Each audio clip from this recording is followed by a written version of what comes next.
जब court room में जज अपराधी को सजाए मौत की सजा सुनाता है तो जिस कलम से वो ये सजा लिखता है उस कलम की नींव तोड़ देता है। फांसी का नाम सुनते ही अपराधी थर थर कांपने लगता है। वैसे तो फांसी देने के कई नियम हैं, जैसे वो जगह जहां फांसी दी जानी होती है, वो समय, सब सुनिश्चित होता है। जिस दिन अपराधी को फांसी देनी होती है उस दिन जेल के अधीक्षक, डॉक्टर, एग्जीक्यूटिव मजिस्ट्रेट और जल्लाद मौजूद रहते हैं। इन सभी के बजाय अपराधी को फांसी नहीं दी जा सकती। जिस अपराधी को फांसी दी जाती है उस अपराधी के साथ आखिरी वक्त तक जल्लाद होता है, क्योंकि जल्लाद को फांसी देने से पहले अपराधी के कान में कुछ कहना होता है। ये बात बहुत कम लोगों को ही पता होती है कि फांसी से पहले मुजरिम के कानों में जल्लाद क्या बोलता है, जिसके बाद अपराधी को लटका देने के अलावा जल्लाद के पास और कोई चारा नहीं बचता।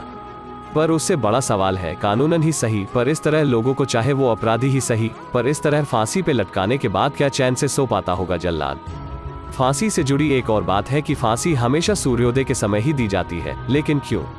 फांसी का वक्त सुबह सुबह इसीलिए होता है क्योंकि जेल मैनुअल के तहत जेल के सभी कार्य सूर्योदय के बाद ही होते हैं। फांसी के कारण जेल के बाकी काम प्रभावित न हो, ऐसा इसीलिए किया जाता है।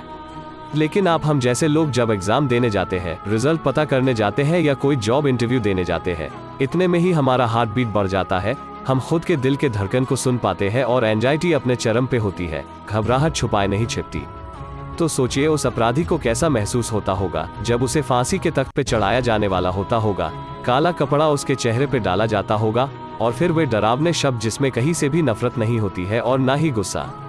वो शब्द जिसे जल्लाद हर एक अपराधी को अनिवार्य रूप से बोलता है ताकि अपराधी की आत्मा शांत हो जाए, उसकी रूह शांति से शरीर छोड़ पाए।